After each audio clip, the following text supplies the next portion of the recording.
దాత్రి టీవీలో మీ personal interview కోసం, వ్యాపార ప్రకటనల కోసం ఈ నెంబర్కి సంప్రదించండి. హాయ్ హలో నమస్తే, వెల్కమ్ టు దాత్రి టీవీ. ఈరోజు మనతో పాటు ఉన్న గెస్ట్ రాంపల్లి కిరణ్ కుమార్ గారు, motivational speaker and trainer. Hi sir, నమస్తే. సో మనకి నార్మల్ లైఫ్కి అండ్ మోటివేటెడ్ లైఫ్కి ఉన్న డిఫరెన్స్ ఏంటి సార్? కరెక్ట్ అండి మనసు గారు. ఇప్పుడు ఎట్లా అంటే డెఫినెట్గా చేంజ్ ఉంటుంది. ఇప్పుడు normal life is nothing but ఏంటంటే నార్మల్గా మనం లేస్తాము, ఏదో పని చేస్తాము, అయిపోయింది, ఆ రోజుకి అయిపోయింది, ఓకే మళ్ళీ పడుకుంటాం, మళ్ళీ లేస్తాం, ఏదో నార్మల్ లైఫ్ ఇది. It's kind of that only. ఈ నార్మల్గా వెళ్తుంటాం, బాగానే ఉంటుంది. బట్ మన దినచర్యలో భాగంగా మనం చేసే వర్క్లో or else what ever it is, మనకు ఎన్నో ప్రాబ్లమ్స్ ఫేస్ చేస్తుంటాం, ఎన్నో ఛాలెంజెస్ ఫేస్ చేస్తుంటాము, ఎన్నో జరుగుతూ ఉంటాయి. సో ఎప్పుడైతే ఈ మోటివేషన్ థింగ్ యాడ్ అవుతుందో, యాడ్ అయిపోయినప్పుడు ఏమవుతుందనంటే నీకు రిజల్ట్ కూడా కొంచెం ఎక్కువ ఇస్తుంది. ఫర్ ఎగ్జాంపుల్ ఇప్పుడు నా లైఫే తీసుకోండి మనస గారు. నేను నార్మల్గా అంటే 6 months నుంచే ఈ ట్రైనర్, ఈ motivation speaker and currently I'm pursuing MSc psychology also. So అంతకంటే ముందు నా లైఫ్ ఎలా ఉంది, ఇప్పుడు ఎలా లైఫ్ ఉందంటే ఒకసారి చూసుకుంటే నాకు మ్యారేజ్ అయ్యింది. I blessed with 2 kids. So అంతకుముందు కొంచెం రిలేషన్షిప్ వైజ్ కావచ్చు, జాబ్ వైజ్ కావచ్చు, వాట్ ఎవర్ ఇట్ ఈస్, కొన్ని సిచ్యువేషన్స్ వచ్చినప్పుడు కొద్దిగా ఈవెన్ ఎవరమైనా సరే కొద్దిగా డిస్ట్రాక్ట్ అవ్వడము, కొంచెము కోపము, యాంగ్రీ ఉండడము, జాబ్స్లో కూడా అక్కడక్కడ కొద్దిగా మనకు వచ్చేటి అరే మనకే వస్తున్నాయేమో ప్రాబ్లమ్స్ అనే సిచ్యువేషన్స్ ఉండేది అన్నట్టు.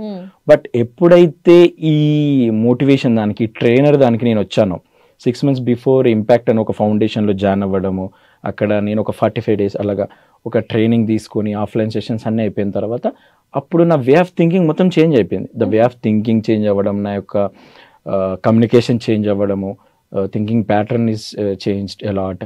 సో దాని తర్వాత ఫస్ట్ టైం నేను ఒక పెద్ద స్టేజ్ మీద ఒక మంచి స్పీచ్ ఇచ్చాను, అది చాలా ఫేమస్ అయిపోయింది. సో దాని ద్వారా నాకు ఆపర్చునిటీ, స్కూల్స్కి వెళ్ళడము, అక్కడికి వెళ్ళడము.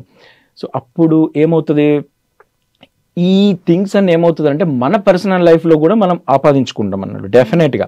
ఇప్పుడు నేను ఇంతమందికి చెప్తున్నాము, ఎన్ని ఛానల్స్కి వెళ్ళైనా మనమైనా ఇప్పుడు చెప్తున్నాము, చెప్పినప్పుడు ఏమవుతుంది, డెఫినెట్లీ ఆ థింగ్స్ అనేది నాకు కూడా జరుగుతాయి, డెఫినెట్గా జరుగుతాయి, ప్రతిదీ జరుగుతాయి, నాకు కూడా ఛాలెంజెస్ వస్తాయి, నాకు కూడా ఎవ్రీథింగ్ జరుగుద్ది. సో అలాంటి టైంలో ఏమవుతుంది, ఓహో ఇప్పుడు ఈ సొల్యూషన్ మనకు కరెక్ట్, ఓకే ఇది కరెక్ట్ అనే ఒక కొన్ని ప్రాబ్లమ్స్కి సొల్యూషన్ ఇమీడియట్లీ వస్తాయి. అదే ఒక నార్మల్ లైఫ్లో ఉన్నప్పుడు ఏమవుతుందని అంటే వచ్చిన ప్రతి కష్టం నాకు తప్ప ఈ ప్రపంచంలో ఎవడికి లేదురా బాబు అన్నట్టుంటుంది. ఇదే ప్రాబ్లం నాకు వస్తుందేమో, ఈయననే మనల్ని అంటున్నారేమో, ఈ రిలేషన్షిప్లనే ఇంత ఘోరం ఉందో మన సిచ్యువేషన్. డెఫినెట్లీ ప్రతి ఒక్కరికి హార్డ్ సిచ్యువేషన్సే ఉంటాయి, ఇంకా అంతకంటే ఎక్కువే ఉంటాయి కానీ తక్కువ ఎవరికి ఉండవు. బట్ ఎప్పుడైతే ఈ మోటివేషన్ దాంట్లో, ఈ ట్రైనర్ దాంట్లో, ఇప్పుడు యాజ్ ఆఫ్ నౌ సైకాలజీ చేస్తున్నప్పుడు అర్థమవుతుంది అసలు హ్యూమన్ సైకాలజీ ఏంటి, ఒక మనిషి ఏ విధంగా ఆలోచిస్తున్నాడు, ఒక మనిషి ప్యాటర్న్ ఏ విధంగా ఉంటుంది. సో అవతల వ్యక్తి వాళ్ళని కూడా మనం కంట్రోల్ చేసేదానికి ఉండదు. 99% థింగ్స్ కొన్ని మన కంట్రోల్లోనే ఉండవు. అంటే ఇప్పుడు వైఫ్ అండ్ హస్బెండ్ రిలేషన్షిప్ ఉందండి మనస గారు, మన వైఫ్ అనే మాటలు మన కంట్రోల్లో ఉండవు, అన్ఎక్స్పెక్టెడ్ థింగ్ జరుగుతాయి. జరిగినప్పుడు ఏమవుతుంది, తను ఏదో ఒకటి అంటది. నార్మల్ సిచ్యువేషన్లో ఉన్నప్పుడు అనవసరమైన కోపాలు, ఏదో డిసప్పాయింట్మెంట్స్, ఫ్రస్ట్రేషన్స్ అన్నీ ఉంటాయి. బట్ వన్స్ మనం ఈ ట్రైనింగ్, ఈ మోటివేషన్ దాంట్లో ఉన్నప్పుడు ఏమవుతుందని అంటే ఓహో తను మార్నింగ్ నుంచి ఈవినింగ్ వరకు తను పడే ఇంట్లో స్ట్రెస్, పిల్లలతో ఉండడం వల్ల పాపం తను అర్థం కాక సమ్ టైమ్స్ తను అలా వచ్చేస్తుంది కోపము, దాట్స్ ఫైన్ అని అనిపిస్తుంది. అప్పుడు మనం ఏం చేస్తామంటే దాన్ని ఒక హ్యూమరస్గా తీసుకెళ్తాం. ఒకప్పటికంటే ఇప్పుడు ఏం చేస్తాను నేను, దాన్ని హ్యూమరస్గా తీసుకెళ్తాను, నవ్వుతూ ఉంటాం మనం ఆబ్వియస్లీ. ఆహా ఓకే కరెక్టే కదా, నువ్వు చెప్పింది కరెక్ట్, సో దట్స్ ఫైన్. ఎప్పుడైతే మనం హ్యూమరస్గా తీసుకెళ్ళినప్పుడు ఏమవుతుందంటే అవతల వ్యక్తి వాళ్ళు కూడా, ఈవెన్ మా వైఫ్ కావచ్చు, మా ఫాదర్ కావచ్చు, మదర్ కావచ్చు, what ever it is, and వాళ్ళు ఏమవుతుంది నార్మల్ అయిపోతుంది వాళ్ళకు. వాళ్ళు ఎప్పుడైతే అయ్యిందో మనం ఇమీడియట్లీ రియాక్ట్ అయిపోతాం నార్మల్గా ఉన్నప్పుడు. ఆ రియాక్షన్ కాస్త ఏమవుతుంది, మిస్ఫైర్ అయిపోయి అక్కడనే గొడవలు, అక్కడనే సమస్యలు, అక్కడనే నాకు తప్ప ఇంకెవరికి లేవు సమస్యలు, ఇవే గొడవలు అట్లా జరిగిపోతుంటాయి. సో ఎప్పుడైతే మనల్ని మనం మోటివేట్ చేసుకోవడం, మనల్ని మనం ట్రైన్ చేసుకోవడం, మన మైండ్ సెట్ మనం చేంజ్ చేసుకోవడము. ఇప్పుడు డిఫరెంట్గా బుక్స్ చదువుతున్నాను ఇప్పుడు.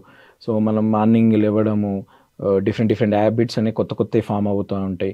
ఏ విధంగా ఉంటాయి, మనకు అన్ఎక్స్పెక్టెడ్ థింగ్స్ ఎన్నో జరుగుతుంటాయి, అయినా సరే పర్ఫెక్ట్గా ఉంటాం, క్లారిటీతో ఉంటాం. ఓహో ఇవన్నీ it's part of our life only. Even failures అన్న రావచ్చు. ఫెయిల్యూర్స్ ఏంటి, ఒకప్పుడు ఫెయిల్యూర్ వస్తే నా జీవితం అయిపోయిందేమో అని, సక్సెస్ వస్తే హే నాకంటే అన్నట్టు. No, failure is a part of success. మనం వెళ్తున్న దాంట్లో కూడా ఈ ఫెయిల్యూర్స్ అనేది కామన్ అనే థింగ్ ఎప్పుడైతే మనం ఈ మోటివేట్ ఈ ట్రైనర్లో ఉన్నామో మనకు ఒక క్లారిటీ ఉంటుంది. దేనికి పెద్దగా రియాక్ట్ అవ్వము, నార్మల్గా ఉంటాం. ఇప్పుడు నేను ఆఫీస్లో ఉన్నా, ఇప్పుడు కొద్దిగా పర్ఫార్మెన్స్ బాగా చేసినామని కొంతమంది, ఇప్పుడు రీసెంట్గా మా వైస్ ప్రెసిడెంట్గా మేడం గారు, మేనేజర్ కూడా బాగా చేసినామని అంటారు. సో అలాంటి టైంలో కూడా నేను ఏదో బాగా చేసేసానని నేను ఎక్కడికో వెళ్ళిపోను.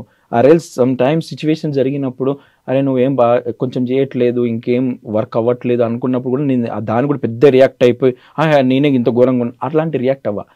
I have to be stable. అంటే నేను బాగున్నా, మస్తు చేసినా, సూపర్ చేసినా, నాకంటే అసలు ఎక్సలెంట్ పర్సన్ లేడు అనుకున్నప్పుడు కూడా నేను స్టేబుల్గానే ఉంటా. అసలు నువ్వేం చేయట్లేదు, నీ దగ్గర నుంచి అసలు ప్రొడక్టివిటీ వర్కే రావట్లేదు అనుకున్నప్పుడు కూడా నేనేం లోకి వెళ్ళిపోను. ఓహో this is also part, mistake అయిపోయింది, okay I have to be more productive. Accept it. Excellent, correct చెప్పారు Manasa garu. Accept it, whatever the situation, accept it. నేను నార్మల్గా ఉన్నా అన్నప్పుడు యాక్సెప్ట్ చేస్తా, నువ్వేం చేయట్లేదు ప్రొడక్టివిటీ అన్నప్పుడు యాక్సెప్ట్ చేస్తా, నువ్వు సూపర్, నువ్వు తోప్ అన్నప్పుడు కూడా ఓకే దట్స్ ఫైన్, ఓకే ఇది నేను ఎక్కించుకోవద్దు, that's fine, because it's a part. Next రేపటికి మారిపోద్ది. ఇది ఇలా సూపర్ అన్న వాళ్ళే రేపు అంటారు. ఎవరిది తప్పు వాళ్ళది కూడా ఏం తప్పు కాదు. యాక్చువల్ థింగ్ ఈస్ అది క్లారిటీ వస్తుంది మనకు. ఓహో వాళ్ళ టైం పర్టికులర్ టైంలో వాళ్ళు ఆ విధంగా బిహేవ్ చేస్తారు, దాట్స్ ఫైన్, అబ్సల్యూట్లీ ఫైన్ అనేది అర్థమవుతుంది. అట్లా అయినప్పుడు మానసికంగా ప్రశాంతంగా ఉంటాం. మానసికంగా ప్రశాంతంగా ఉంటే clarity of thoughts is perfect. అవన్నీ క్లారిటీగా ఉంటాయి. అప్పుడు ఏమవుతుంది అంటే ఒక స్టేబుల్ లైఫ్ మనం లీడ్ చేయడానికి అవకాశం ఉంటుంది. సో దానికి దీనికి difference, one of the main difference ఇదేనండి మనసు గారు. ఆ డిఫరెన్స్ అనేది చాలా చక్కగా అర్థమయ్యేలా చెప్పారు సార్ మీరు. సో ఇన్ఫర్మేషన్ అందరికీ తప్పకుండా యూజ్ అవుతుంది. సో ఇంత మంచి ఇన్ఫర్మేషన్ మాతో షేర్ చేసుకున్నందుకు thank you so much. Thank you అండి.